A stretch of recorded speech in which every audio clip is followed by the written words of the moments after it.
Welcome back to Just Giants with Grump and the Cranky Fan, your favorite Giants podcast. We have a very special episode for you today as the Giants fell to the Saints 14-11. Very nearly tied it at the end there, but they came through when Jacksonville lost. When Jacksonville won, the Giants knew better to lose.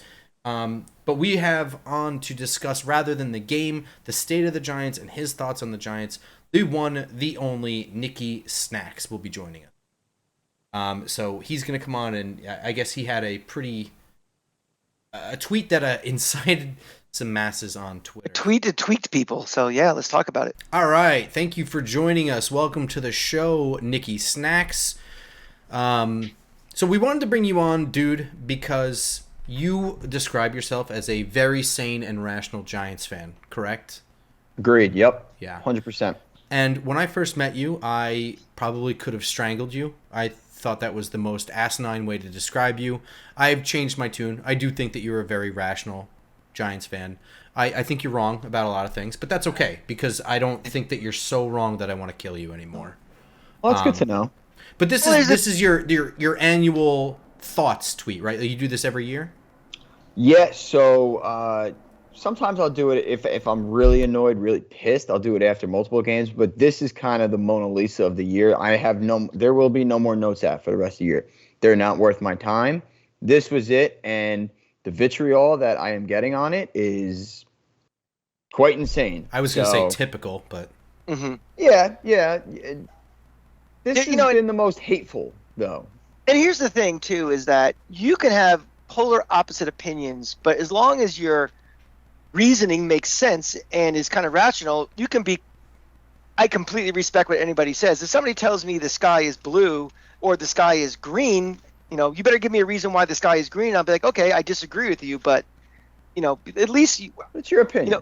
Yeah, it's your opinion. As long as it's kind of like not something that was stolen right from some hot take show or something, or just idiotic, which you are not, and we know you long enough that that's not the case. So I was just gonna say, you guys know me well enough. I don't take my opinions from anybody. They are all mine.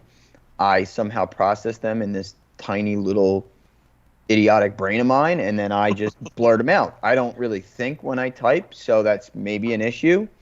But you stand by all of these, right? By everything, yeah. Okay. Without a doubt. And I would love for good interaction in the replies, and I will gladly explain why I'm saying these things instead of people telling me to go to Home Depot, get a rope, and then you know what to do with it afterwards, or I'm a racist, like all these different things, which is just insane. But I guess that's the land of Twitter. So, well, let's do this. Let's talk about your comments between the three of us and kind of hash out what you're thinking, where we agree, where we disagree, why we feel the way we do, and then maybe we'll address some of the people that fired back at you, and we can say that guy's an asshole, or he's making kind of a point. Yeah, but let's do it point by point so that we stay kind of together here. So all right. We'll go right down the line. Do you want to read it, or do you want me to? I got it up on my screen. I can read it for you, and you can just address it. Yeah, you go ahead. All right, cool. So your first point here, there's nothing about this team to be excited about or root for besides losing, which is so pathetic. We have 3 to 4 good players, ? Maybe. Go ahead. Yeah. I'll give you my thoughts eventually, but you start. Me too. Okay. So the fact that we're in another year and we've been rooting for losses well before Thanksgiving at this point, again, I don't think that's crazy. I think the team in full is absolutely pathetic, and there's nothing. What are we rooting for? The one rookie class that Joe Shane may have hit on, which is this year, and okay, cool, great. 2002 is terrible. 2023 is terrible. 3 to 4 good players. Who we got? 2 of the good players. One of them's been out for almost the whole year. The other one's out for the season. Neighbors, which we will clearly touch on, and this is the one that kind of got everybody. He's a good player. Where else are we on the good player front? I would love to know. Jermaine Illuminor is a good player. Hurt. He's not moving the needle at right tackle. Tracy, this draft, I'm going to exclude this draft class because I do find promise in this draft class with Tracy. I like Newman. I don't know, second round pick. I think he's fine. I like Drew Phillips a lot. I think he's got a good motor. and he just flies around. Tracy, obviously, good pick. I like Theo Johnson, hurt. So let's exclude the draft class. Bobby Okereke, I mean, has he not regressed? Is he a fixture in the future for hopefully when we can rebuild this thing in 2 to 3 years? I don't know. He's got one more year on his deal. I can't imagine he's going to get big money to stay. Micah McFadden's a decent player. I don't know. I to me, the fact that we're again in year 3 of this regime rooting for losses by Christmas, 3 weeks before Christmas, and the fact that people are probably cheering when the field goal gets blocked yesterday, to me, it's pretty pathetic.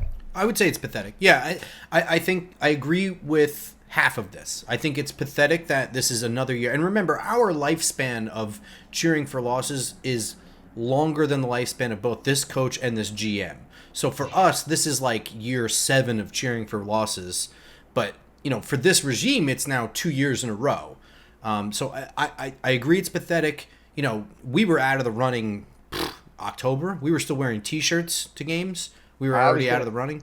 I was going to say, when was the home opener? September 9th? September 8th? Yeah, so about then. That I agree with. I think that we have to define good here, because I think that there are more than 3 to 4 good players. There is more promise there, and I think you even started to stumble into this point on your own. When you really collect, because you missed Kayvon Thibodeau, which, whatever you may think of him being where he was drafted, he is still a very complete edge player. He's not an elite pass rusher. I don't think he ever was, including his time at Oregon, but it is a clear difference when he's not on the field. He is good against the run as well as, a decent pass rusher. He's probably better against the run than he is rushing the passer. I would say that he is. And I also think that he's a complement.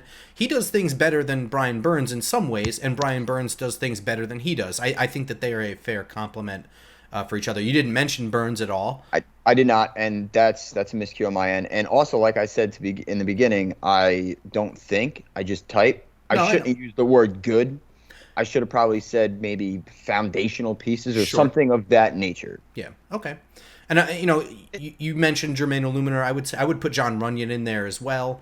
Solid. Yeah, and I think that you make a decent point that for now 3 years we have a small pool of good players, and that's fair. But 3 to 4 I think is an exaggeration. But otherwise, I do mostly agree with this. Yeah. Yeah. I want to jump in for the first part of the comment about there's nothing about this team to be excited about or to root besides losing, which is so pathetic. There are 3 main reasons why, we are in early December and there's nothing to be excited about or losing. One, the roster construct as of this season started. We started with a below average overall roster, which, okay, that I understand.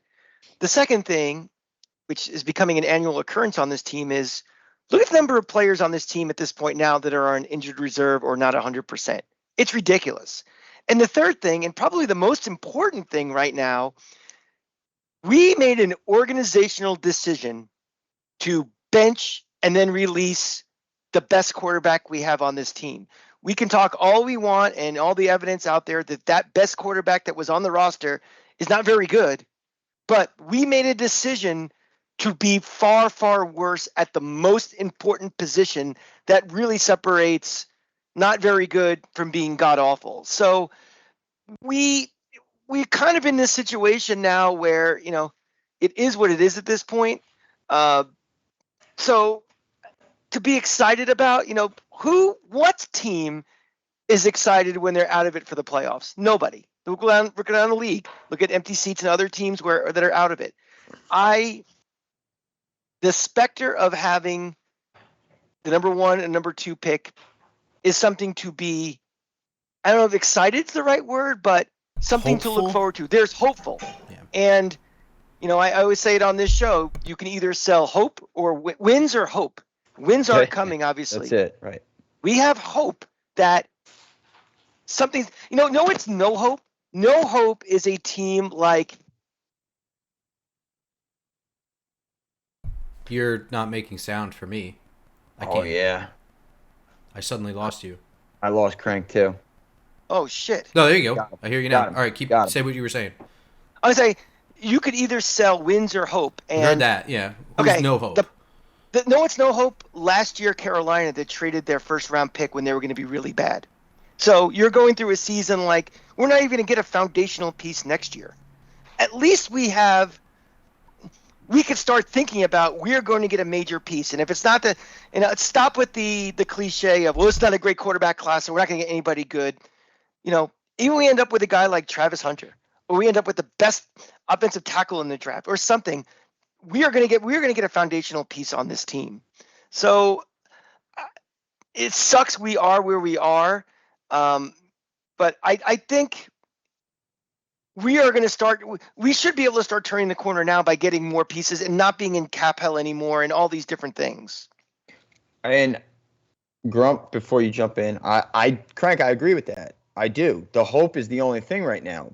So my thing of it, I wish that hope involved more young players. So we know what Evan Neal is. He's terrible. He's a bust. As soon as that contract's up, he's gone. Thibodeau, Grump, to your point, good player. Yeah. Wandale, me and you will disagree on this. Not even remotely worth that where he was drafted. I'm sorry. I don't care what anybody says. Azudu, unplayable. That draft class, there's no hope there. Last year, 2023, Hyatt looks unplayable. Smits he's just a guy. Banks looks terrible. Like, if these guys were on the field and showing glimpses of anything worth remote being a contributor when we get a quarterback, when we maybe change the regime, something, that's also, to me, hope. I see no hope in any of these young guys except for this class. That's it. And there's 5 of them? So they showed more heart on Sunday on the defensive end with guys who are probably going to be insurance agents by the start of next year than we have all season. Isn't that kind of a hope for your coaching staff that you were able to get a bunch of scrubs and have them, So I talked myself into that last year when I'm like, well, Brian Dable's winning games with a guy that was on his mother's basement couch last year. They didn't quit. They were in games. They were competitive. They won 6 of them. Now all of a sudden, they just look terrible. It's the same mistakes. It's all these different things that are just adding up, and the players are just not. Nobody transcended this year. Who transcended this year from this regime's first 2 draft classes or their free agent classes? From the first two? From the first two? From their first 2 off seasons, between the draft class and the free agents, who actually transcended year 3? I would say nobody, but I would say that. Well, I don't want to get too much into the Joe Shane thing because it's another bullet point. Yeah, it's another bullet point. But I'm curious. No, good. I was gonna say I don't think you can just exclude. But yeah. So 33% of the draft class, which we've admittedly said the hit rate on this class has been fantastic. Yeah. I mean, I don't know how many other teams you can say in the last 5 years have had. You went through 1, 2, 3, 4, 5, 6, and number 6 might be as impactful as all the other ones we've had on this class so far this year. So I mean, that's a huge. Never mind that we're taking out of the equation, right, where it's a major thing. But I get that completely. There is no doubt, and the neighbor stuff is coming. He's an absolute stud. He's probably already a top 10 wide receiver. Talent-wise, maybe, yeah. Fringe, talent-wise, yes. And I'm excited to talk about the stuff the reason I put what I did in there. But a Tyler Newman. Granted, yes, I really like this draft class. I'm going to try and articulate this the best way I possibly can. Tyrone Tracy in the 5th round, he looks great. He's going to learn how to hold on to the football. I'm not worried about that. He looks like a good running back. He really does. Drew Phillips, that's probably my favorite pick right now. Flying around the ball, doing everything, showing heart. Newman the same way. I think they are going to be good players. I also think about. Now, granted, I didn't really see this is a hindsight being 2020 thing here. I don't think it was crazy that he let McKinney walk, but that's just kind of an example. McKinney was a great player, and then you let him walk. He's a Defensive Player of the Year candidate, and again, we're gonna get to Shane Grump. I know, but here's the thing. But you take Newman in the 2nd round, just to replace that, when you're probably, if your philosophy is this and you stay this job, you're gonna get rid of him. Well, let me jump in, Crank. Let me do this. Yeah, I'll go after you. But so. we might as well just get right into the Shane thing. So I'm just gonna because rifle through. The second bullet doesn't matter. The second bullet point is nothing, and I think we first. all agree this whole team is an absolute embarrassment. Is absolutely Correct. true. I don't think you got any vitriol for that. No. So, the third bullet point you have is fire everyone. I get that Wellington Mara's idiotic, moronic embarrassment of a son wants to stop the recycling of GMs and head coaches, but this regime made their bed, and they aren't the guys. Joe Shane specifically, he sucks. Okay, so I am officially more out on Shane than I am on Dable, but I am not necessarily on the fire everyone spot yet. And I've said this before on the show, but I think it's really difficult to judge any GM's first draft class when they had the situation that Joe Shane walked into, in that his first job was to completely overhaul the entire room that he had walked into. He didn't it's like walking into rebuilding a house that was built in 1950 versus rebuilding a house that was built in 1995. You know what I mean? Like, you have to update electrical code. Like, there's so much other shit, and there's no pause. You don't get to pause. You have to hire a staff. So I'm not going to completely absolve him from his first draft class, but I also don't think his first draft class is horrendous. However, my biggest thing is that the second year, the 2023 year, is where I think they royally screwed up. I completely think that they sold out to win immediately. Some of those draft guys were, and free agent acquisitions were scheme specific. So like Trey Hawkins actually had a pretty good day yesterday, but Trey Hawkins is 100% a Wink Martindale draft pick. 100%. Bobby Okereke, I would say, is a Wink Martindale free agent acquisition. So you say like he'd taken a step back. I agree, but I think he's also put into a completely different system that, when he signed here, he was sold a different bill of goods entirely. So again, this isn't absolving anything. I think actually some of the 23 miscues actually go back to Brian Daboll being unable to handle Wink Martindale, like just that relationship being totally fractured to begin with. And the other miscues I would say would be like Darren Waller was just a complete whiff that was like trying to hit a home run. Yeah. When you're clearly still in small ball baseball, right? Right. And that's fine, but the biggest difference for me is I would say that Joe Shane and Brian Daboll reevaluated themselves. Remember, both first-year GM, first-time GM, first-time head coach, both of them. They reevaluated themselves. I think they looked themselves in the mirror because their approach to 24 was a lot more in line with what I would have expected than 23. And, you ever try to change directions on a boat? They don't turn on a dime. So when you make those things, it is a slow turn. You know what I mean? So the only real big whiff, I would say, this offseason for Joe Shane, and I'm not sure it's entirely a whiff because some of it may have had to do with John Mara, but I would say saying no to Russell Wilson because you will not guarantee him a starting spot over Daniel Jones. And I think that some of that is they needed Daniel Jones to outright fail. They needed to know that the contract was an absolute, we are getting out of this deal. And right or wrong, whatever. To me, that's the only big mistake in the 24 offseason. I have 2 points. The first thing is the Russell Wilson thing. They had invested $40 million a year. They already had invested in the quarterback position. And they probably more of a risk and a gamble of a guy coming back from 2 pretty significant injuries in 1 year. But I don't think they were trying to get anybody into specifically compete with the job. That's why they got a guy like Drew Lock. So I can understand why they did it. That doesn't bother me.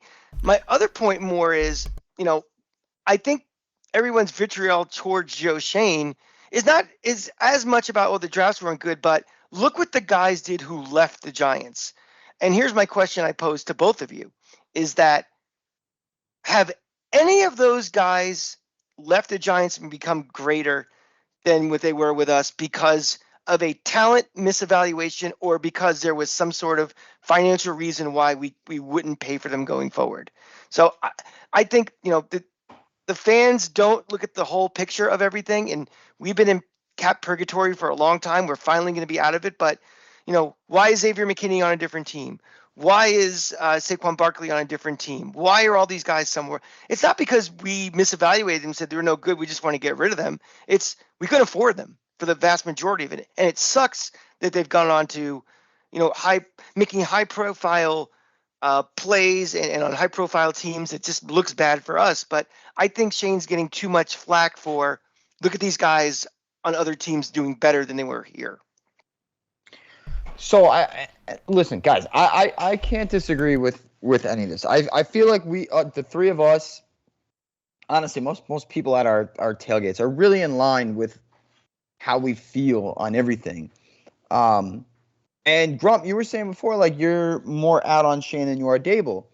So I was outside of like the last maybe 2 weeks. I was on the boat. I wanted to bring them both back. Like I wanted to keep I truly did, but I don't know. Thank you for saying that, because that's the most important discussion point I want to have with you of all this. So my thing is, it probably took my breaking point was maybe the Carolina. I thought that was just an absolute disgrace, maybe. But I was still, even after that, I was still like, all right, you know what? I do like this regime's process. Like the process is good. Everything they do. Joe Shane, he's traded back, or he's just. I do enjoy that. Grump, what was real quick before I go on to the rest of my point? What was the one thing when Joe Shane was hired? What did I say? What did I say?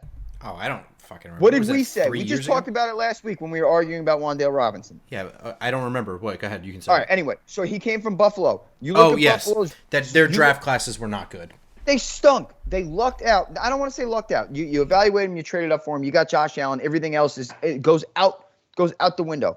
Everybody else in those draft classes that he was second in command under Brandon Beane. Brandon Beane. I was going to call him Billy Beane, but he doesn't care about his football players getting on base.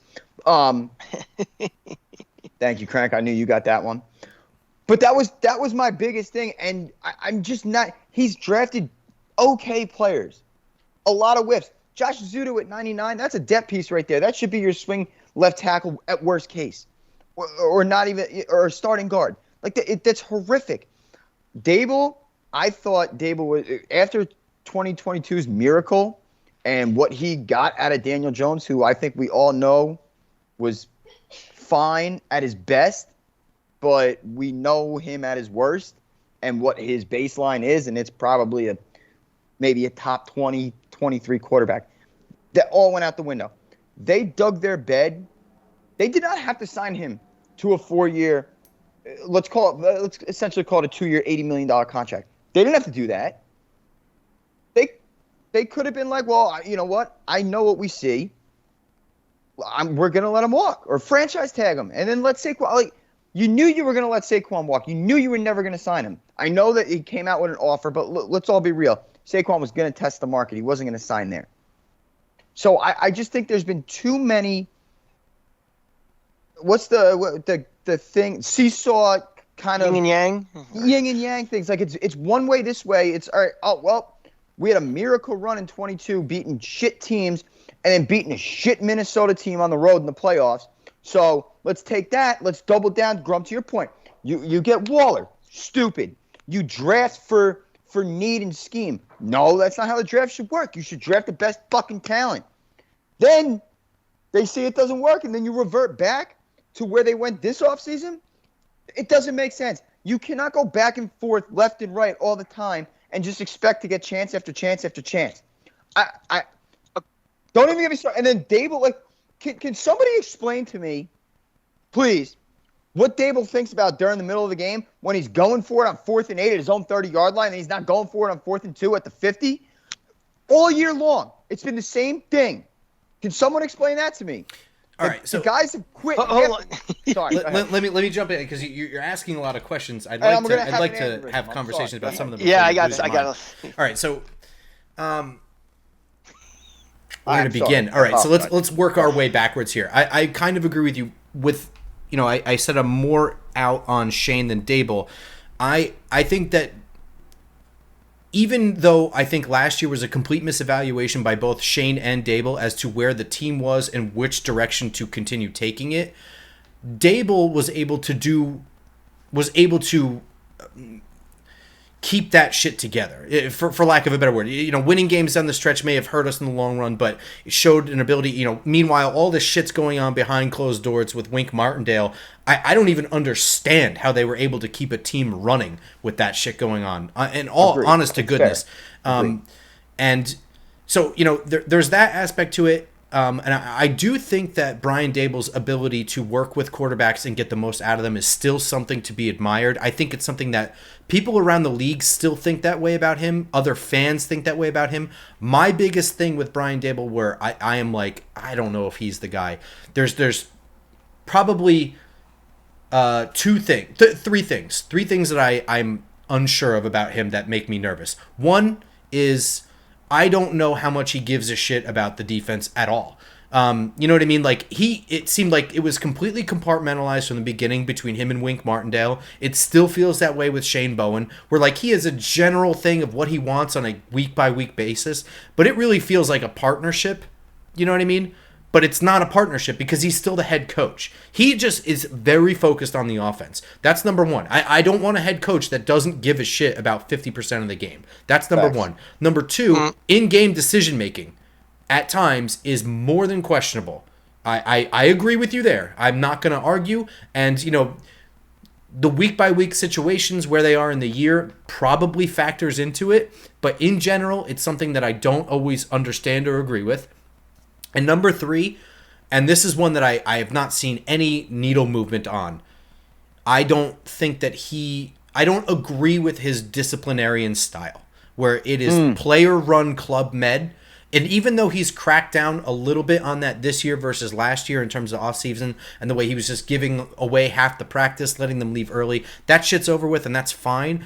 But I don't think that it works the opposite way. Like, I think that tough love can work first and then you can back off of it, but I don't think that you can start going easy and then become tough later. I don't think that shit works. That's the Coughlin example of being tough first and going.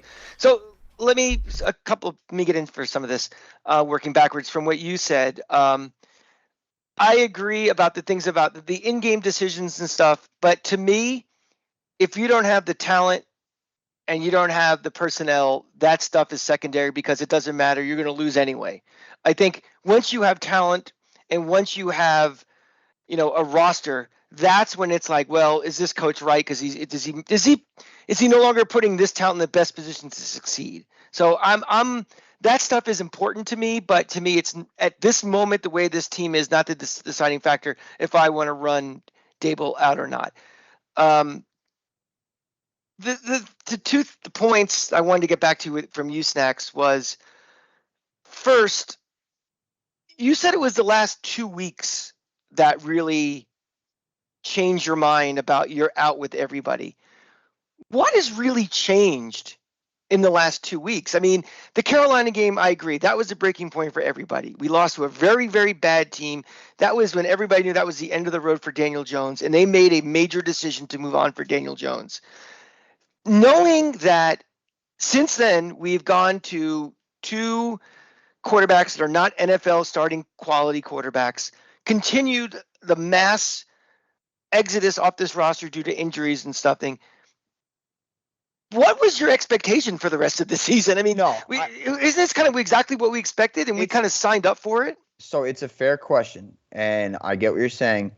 Since the Carolina game and the Daniel release, I wasn't expecting to win games. And I don't want to hear that we quit, just did not show up and we flat out quit at home against Tampa Bay. Flat out. The Dallas game, we lost by 7. You guys watched the game. It was not a 7-point game. I'm sorry. And Dallas stinks. So we should never have been down at 7 by 7 points were due to Drew Lock doing something very stupid. Okay, so we were down 10. To me, Dallas is terrible. They were playing Cooper Rush.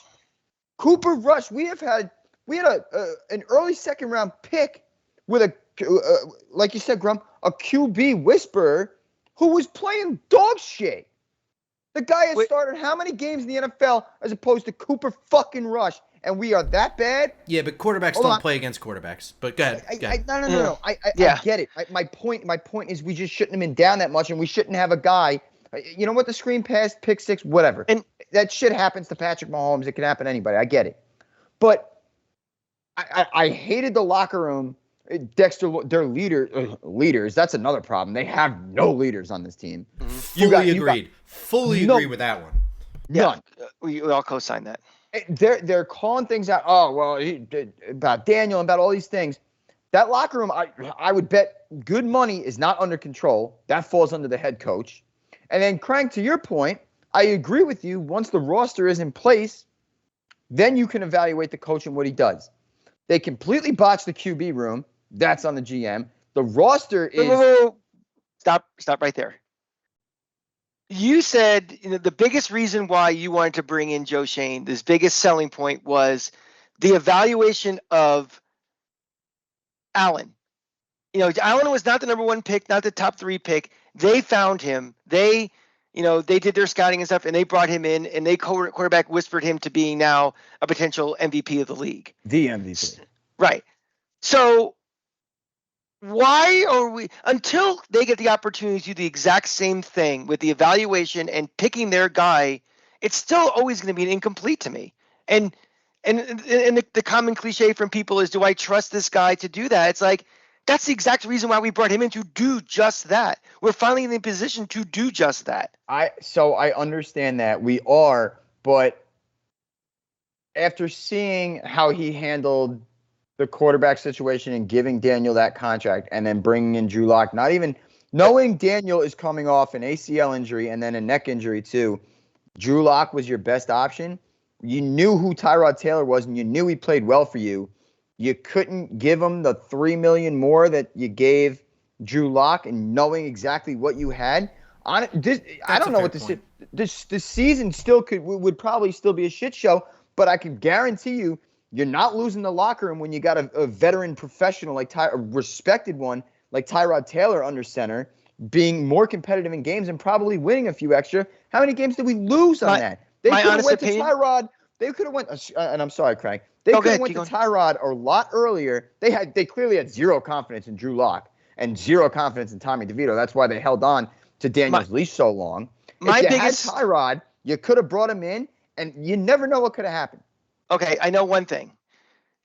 My criticism for Tyrod Taylor for years has been that guy wants to be a starting quarterback. He does things to put himself on display starting quarterback. The second they benched him to play Tommy DeVito and didn't bring him back after, there was no chance in hell he was ever coming back to this team. If we offered him the extra $5 million, we offered him $30 million. We burned that bridge with Tyrod Taylor. He was moving on. So I get that, and that's probably 100% accurate. I fully get it. But would you rather, if you're him and the Giants and Jets are both offering you the same amount of money and everybody else is offering you $5 million less to be a backup, don't you think you'd have a better chance of getting into the season as a starting quarterback behind Daniel Jones as opposed to Aaron Rodgers? Or a 40-year-old quarterback who's been injured, who's sucked for the last couple of years, and is going to be a head case. I think it's kind of 6-1 with half the dozen. I think going to the Jets is kind of like the real FU to the Giants, which he probably wanted to do. That's fair. And you know what? Honestly, I shouldn't even have brought Tyrod Taylor up. It was just a little quick tidbit I want to say. I don't want to harp on it. My final conclusion, Grump, I'm sorry. My final conclusion to this regime is just have not, to me, I'm sorry, I have, outside of the year one miracle in which we all know we were very lucky to be in those situations, winning those close games. We got a lot of football luck in those games. Our quarterback threw 15 touchdowns, and then we had the easiest draw in the playoffs that you could ask for. My final conclusion on this, and I get it, you guys are, I don't know if you're fully there yet and wanting to fire everybody like I do. This is going to be this literally is going to be, maybe you can argue this second outside of 2004, the biggest draft pick in New York Giants history. I have not seen enough from these two guys to trust them to get it right. Did you trust them in Buffalo? after what they did in Buffalo. But see, the thing is, I can't fully say that they were not the head honchos there. I'm gonna wind up giving the credit for Josh Allen to Brandon Beane. Yes, Joe Shane was a part of it. Brian Dable helped him, and Josh Allen's having the best season of his career. Brian Dable's been gone for 3 years, so maybe the talent was always there, and Brian Dable just kind of picked something out of it. But he also wasn't bringing in coffee with him while the other guys were, coming up with their draft plan too. I have an important thing that we're not talking about here. Please tell me. I don't set me off. No, I'm not going to set you off. I just don't equate. I don't equate looking for a backup quarterback and drafting the quarterback of the future as the same evaluation. I don't even think you're shooting for the same goal whatsoever. So, and again, I'm not going to throw out. I don't trust these guys to evaluate anyone after the best draft class that they've had. That seems like an odd time to say that I don't trust them to evaluate talent. I know that the cumulative, I know what you're going to say, but it seems weird to be harping on the draft class from 3 years ago and not the one from 1 year ago. That seems weird to me. What? How can I? Why is that weird? He had the 5th and 7th overall pick because of all the other. Hold. Okay, I'm sorry. Wait, but no. By year 3, they should be formidable starters, ready day guys right now. Azudu's unplayable. McKeith, whatever the fuck his name is, he's gone.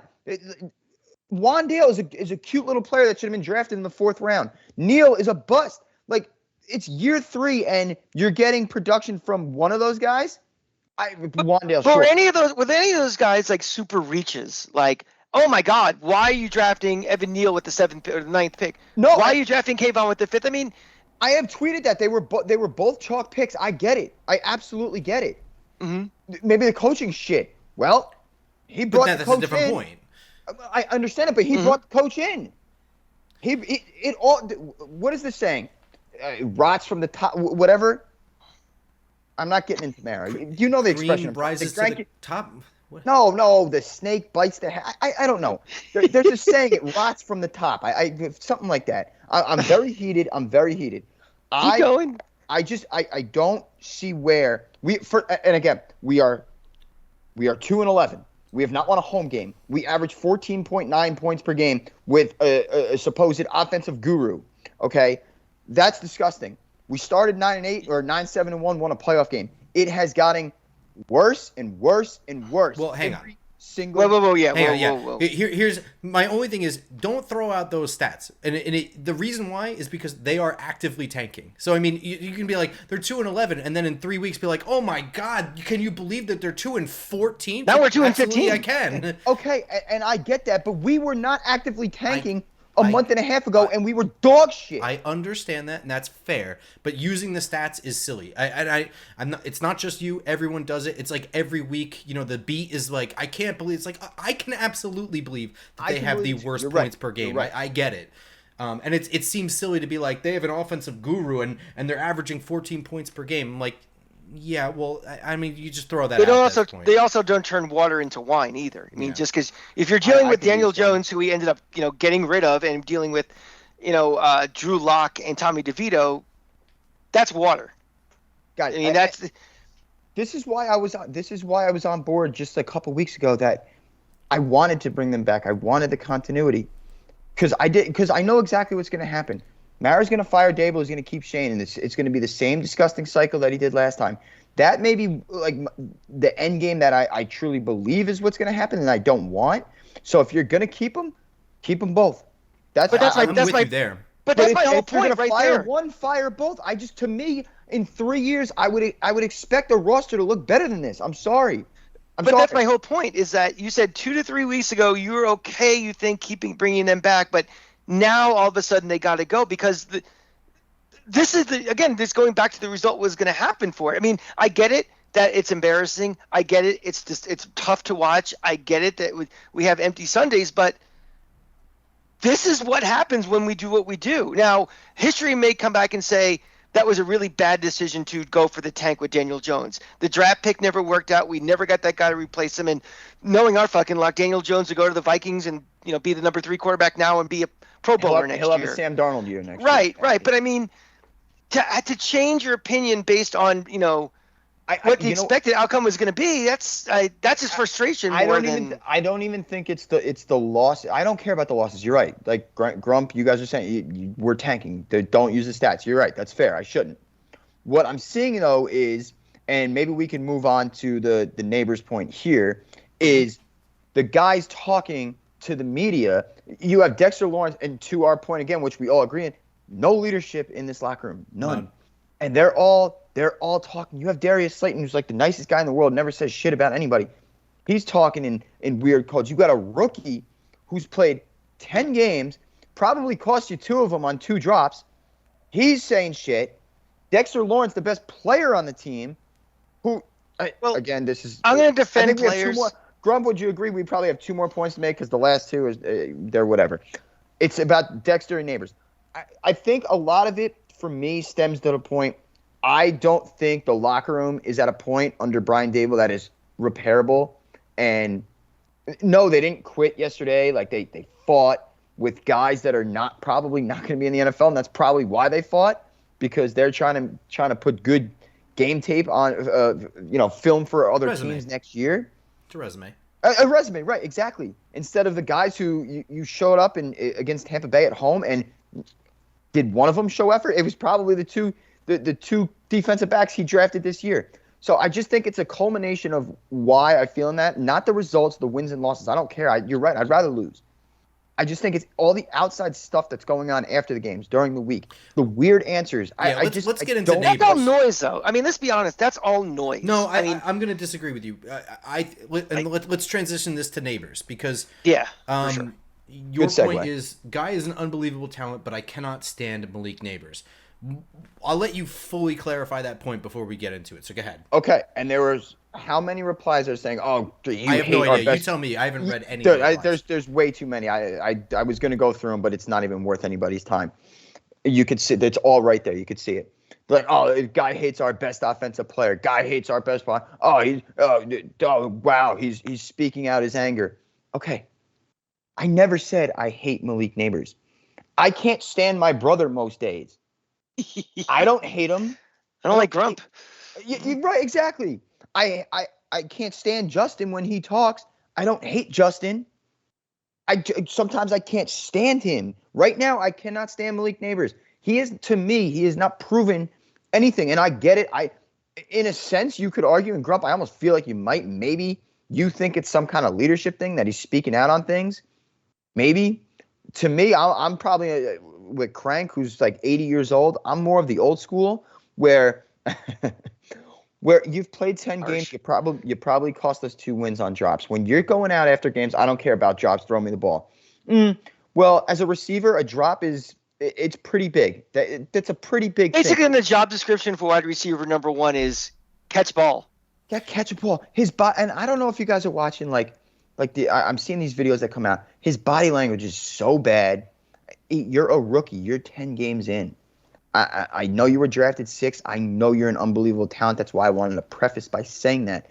Just because I cannot stand you right now, and I don't think I'm crazy, and I can tell you, out of all the replies and the quotes, I'm not the only one that is dude, just shut up right now.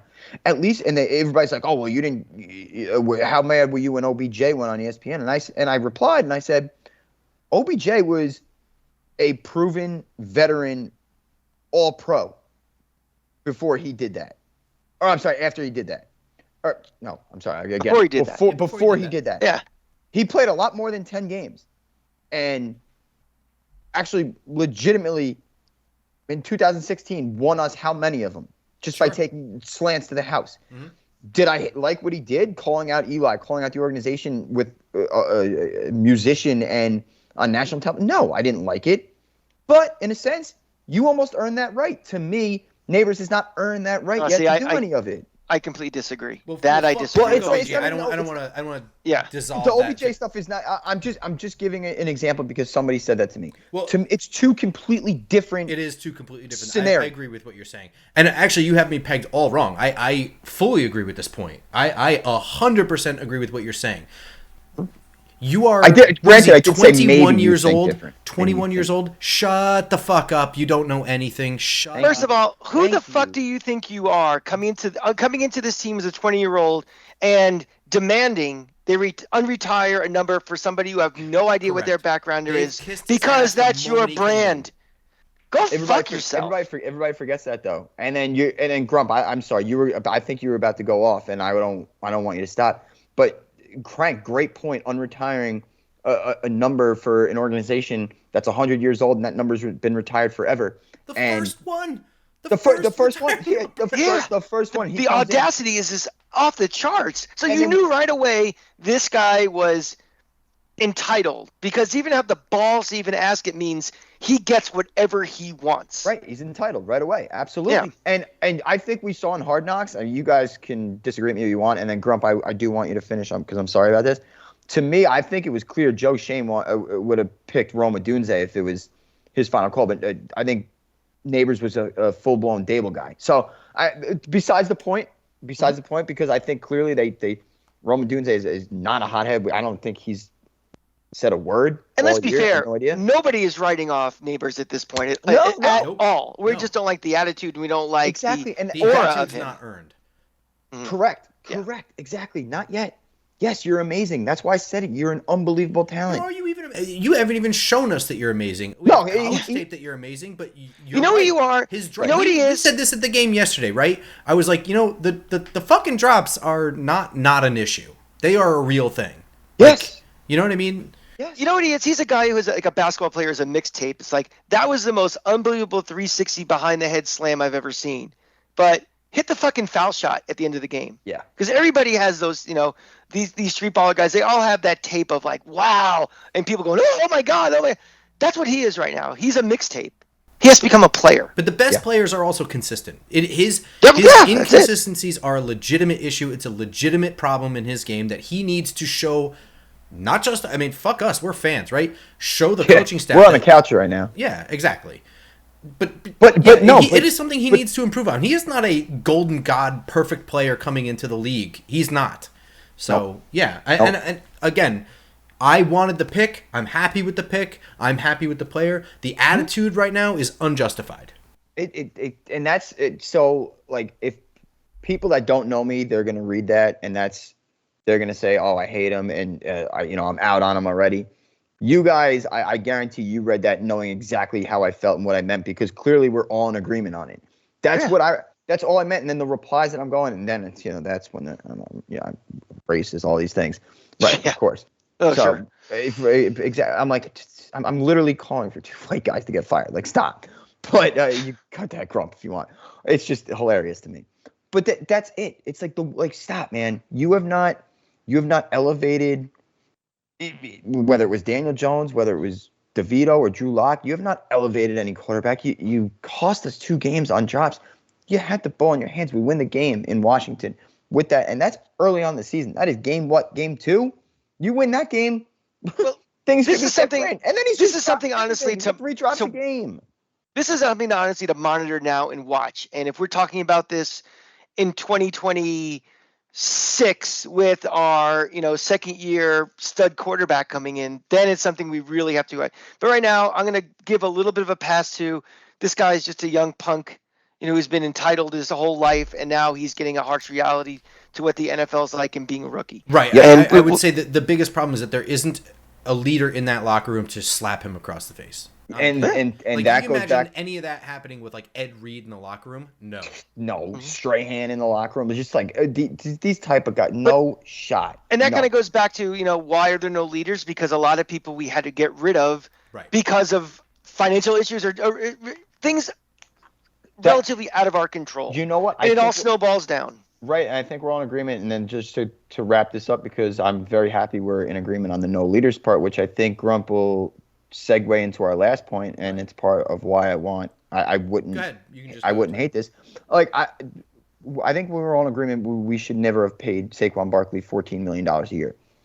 I don't think. I truly believe though he was an actual leader, and a guy like Neighbors, a rookie in there, is not going to go out of his way to say these things after games and during practice with Saquon there, because Saquon, who put him right in his place. Yeah, I agree with that. Like that's just like there's just no leadership, and I actually think they should have gotten rid of Saquon the year they franchised him. I agree. That's what I was saying. Franchise value been higher probably. Franchise Daniel, and then Saquon walked that year. But regardless, we're not revisionist history. We already blew up on each other on that. So here's your other thing. You say, I don't know why I get such vitriol for saying we should trade Dexter Lawrence. I love the man. He's incredible. But I think a team that is potentially 3 to 5 years away from being even remotely relevant should look to get a haul for a terrific player. But what do I know? I'm going to go ahead. Yeah. So let's parse a lot of this because there's several things he said in there I think need a little evaluation for each one before that. But go ahead. The floor is yours, Snacks. So I had tweeted this once before, and I get screamed at. And that's why I tried to preface. I love Dexter Lawrence. He's on a Hall of Fame trajectory. I get it. Do I want to trade him? No, I don't want to trade him. No, I want good players on the Giants.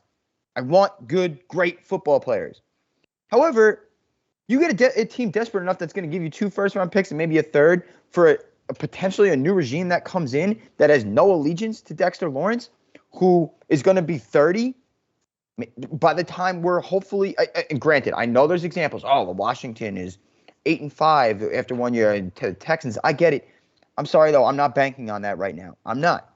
I don't think the roster's there enough where we draft Shedeur Sanders or Cam Ward or whoever we draft, the quarterback, and we're just going to be flipped on a script next year. I think it's going to take time. Well, I think there's there 2 things can be true at once. We not be ready for 2025, but potentially 5 years out, that's an eternity in the NFL. And I think if it is an absolute eternity, and I get it. He's still young enough where he's going to be this good for a while, and he plays a position that he can maintain this level of play. He's not playing running back where he's going to be done in 2 years. I'm fully understanding of it. I get it. He's amazing. But if a new regime comes in and completely wants to tear this down, why would I want? It almost be doing Dexter Lawrence a disservice to keep him on here for just a complete and utter shit show when you can get multiple big draft assets. And then on top of that, and please, I literally say how unbelievable he is. I love him. He is that damn good. He's that damn good. But if I have a new regime, I guess I should have prefaced by saying in here, if a new regime comes in, this regime's not trading him. They signed him long term. If a new regime came in and was like, well, I want to build this my way, let me get as many foundational picks as I can. If I can get 2 1s and a 3, just hypothetically, maybe a young player, that's a haul and a half. That is so tempting not to take for a team that is for a regime that's going to completely tear it down. Shane and Dable came in. They did not completely tear it down. They took Gettleman's quarterback. They re-signed him. So that is not going to happen. I let that pass 3. I'm just saying. I let that pass 3 times. I got to get back to that really quick. I know this is going back. My overall point though is I should have said if a new regime comes in, I would not be mad if they got a complete haul. Now again, the haul would need to be huge, but I wouldn't hate it. It clears how much cap space you're getting. Multiple first-round picks. You're getting multiple picks. That's what rebuilding teams do. That's how you fill out a roster when you need depth and all these guys. And then. Last thing on this, why I said it, Grump, we talked about it. Crank, we talked about it. The lack of leaders. Dexter Lawrence, the best player on your team, and he's not a leader. In fact, he's a shit one, if anything. So, sorry, that's my 2 cents. Crank, and I think I'm done.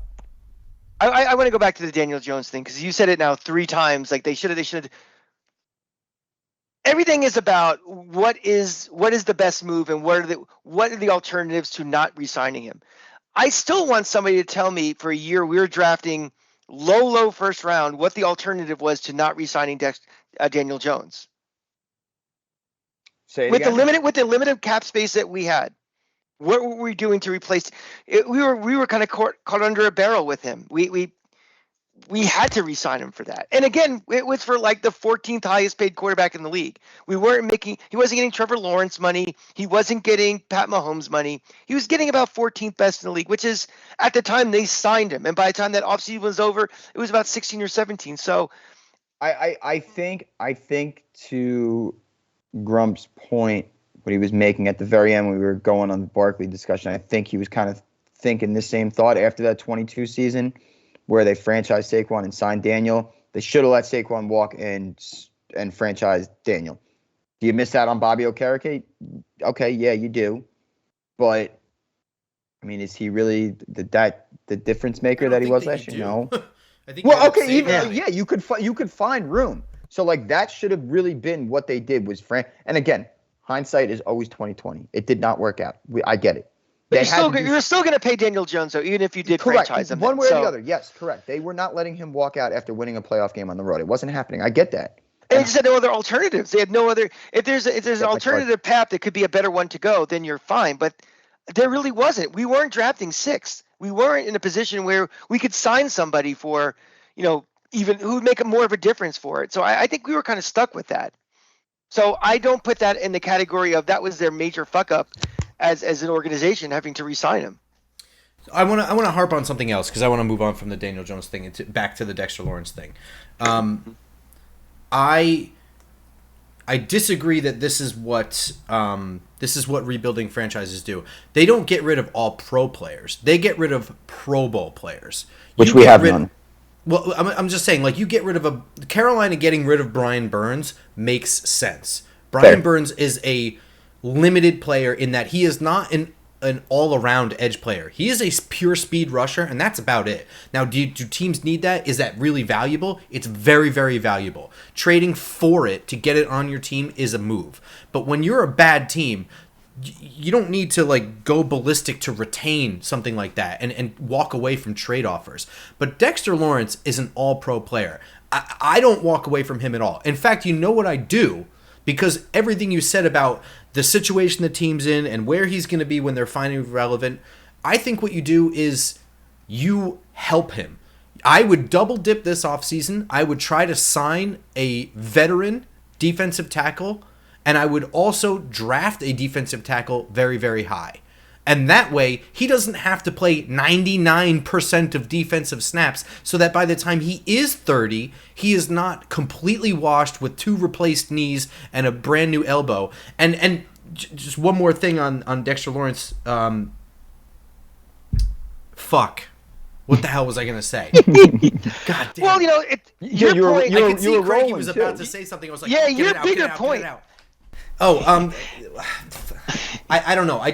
You're right. Dexter Lawrence is not an absolute leader. I do think in some ways he probably keeps the defensive line guys in line, but that's about it. He's not a media guy, I don't think. He's kind of like a big goofball clown. He does his thing. But yeah, I don't walk away from him at all. I actually bolster him to try and keep that shit together. And it's the difference between Leonard Williams and Dexter Lawrence. You can trade a Leonard Williams, but Dexter Lawrence is that's a fair special. Point, Why you don't do this, by the way, is because he is now at this point a very proven commodity. You know who Dexter Lawrence is. The 31 teams would be tripping over each other to try and get to him. Draft picks are flip of coin, man. Evan Neal was, like you said, chalk, and whoops, he sucks. You know what I mean? Yep. And you don't trade away Dexter Lawrence, what you know, for Ryan Leaf was Evan chalk. Neal, the idea. Do you understand? So that's why I think this point stinks. I know where your head's at, your justification. I just think you picked the wrong guy. He is untouchable to me. He is, but he's the only guy that any team would really want. That is I would say if you had said Andrew Thomas, we'd be having a real conversation. Ooh, yeah, well, because he can't stay healthy, right? Correct. But and listen, when you said the point that I put in here, maybe it's just more anger in the fact that I'm thinking in terms of a new GM and a new front office and a new coach coming in. That's probably where my head's at. And I did say this. I don't want to trade. I want all the best players we can have. I do. Looking at Dexter Lawrence's contract now, that's like one of the biggest steal of a contracts in the NFL for the production that he puts on the field. That's a commodity that is insane. And what about this? Now, hear me out here. And part of another reason, and you only have so much. I don't like to do like 3 screenshots, so I try and condense everything and then just let everybody rip me on the notes app. What I also would have liked to say is, what if I really should have prefaced by saying if there is a new regime. However, what if that new regime comes in and I'm sure they're going to come from an organization that they've been on the road scouting quarterbacks and whatnot, and they deem that this class, regardless you have a top 2 pick or not, they don't think it's one of their guys. What if you get 2 picks, first-round picks down the line, a third-round pick down the line for Dexter Lawrence, that next year when the class, Grump, you know better than all of us, Cranky, you watch more college football than whatever. They all say that class is so much better. What if you're in pick 5 next year, but then you have all this draft capital to trade up for your guy, a guy that could easily transcend the organization and the franchise from dog shit to perennial playoff contender. Dexter Lawrence, whom I love, is not doing that on his own. That's really, if I had more words and more space to explain it in there, I would. So I apologize, and I appreciate the fuck out of you guys for letting me on here and giving me the platform to explain it like that. But I'm with you. I get it. He's going to be great for another 10. I don't want to say 10. You never know. But at least 5 or 6 years of elite play left in him. But I truly don't think it is an insane thought. If it's not an insane thought, but I just think the premise that, the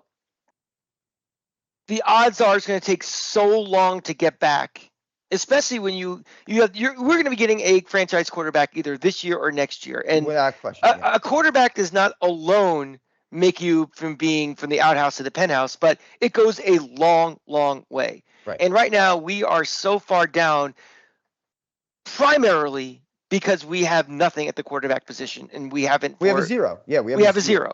But we've seen turnarounds in this league, and it doesn't mean it has to happen. It's not Washington where worst to first situation. I'm talking about 2 to 3 years teams. Buffalo was shitty. They became contenders, in a relatively quick amount of time. Houston. A lot of these teams, Houston, another team as well. So I think getting from, the dregs of where we are now to respectability to contender, if you hit the quarterback, you hit another couple of good drafts, you hit well on free agency, you manage your cap. I think you certainly think you can. Dexter Lawrence still can be in that thing. I just don't buy anymore. This is not the 1970s where the Buccaneers are going in the league and they're an expansion team, and it's going to take them 13 years to win a game. I get it. It can happen really quickly in a salary cap league for sure. And in my rage, sorry, Grump. Last thing, in my rage of typing all that out, I'm happy we came on because now I do lean towards your guys' way. I do. I'm not gonna say I'm completely wrong because I don't think it is that crazy, but I fully understand what you guys are saying too. All pro guy. I would say, basically, I'll ask you a yes or no question, and that's all I want. Okay. Do the Giants win the 2007 Super Bowl without Michael Strahan? Did they even get to the Super Bowl? Okay. No. So basically what you're proposing is I was really trying to figure out a way to say yes because I know where that was going. Yeah, you're trading Strahan in 2003 is what you're doing. Yeah. After that's 2002 right. extension. So, yeah. So, I mean, that's why you don't do that. But, but if your point is it's not crazy to say that, it's not crazy. You know what I mean? Yeah, that's fair. I'm not doing it, though. I think a dummy does that. Right. Think about it. You get those draft picks, you use one of them to trade up, then you have your Eli, and then you find a Tuck in the 3rd round. You find an OC in the 2nd. How long is he signed for? He's signed through 2028. I saw it today. Okay, if he was gonna be a free agent after 2025 or something, I would entertain it more. Yes. But the fact that he is locked up through 2028, Jesus Christ! Which also that 5-year extension where they got Dexter Lawrence on the cheap was 100% one of Joe Shane's best moves that no one talks about. It's his best. Andrew Thomas's extensions. Yeah. It's his best move, and I think honestly, Crank, to your point, if he was a free agent after next year, the haul. I specifically wrote haul, not like a 1st-round pick. The fact that he signed through 3 full more seasons at a deal that anybody would die for right now to have on their team, you're going to get so much more than you would with just if he was a free agent after next year. So that's it. And you know what? The Michael Strahan one, it was a mic drop. I got nothing. It was a mic drop. It was good. All right. Well, with that, Snacks, is there anything you want to add? We've been going for about an hour now, so... It was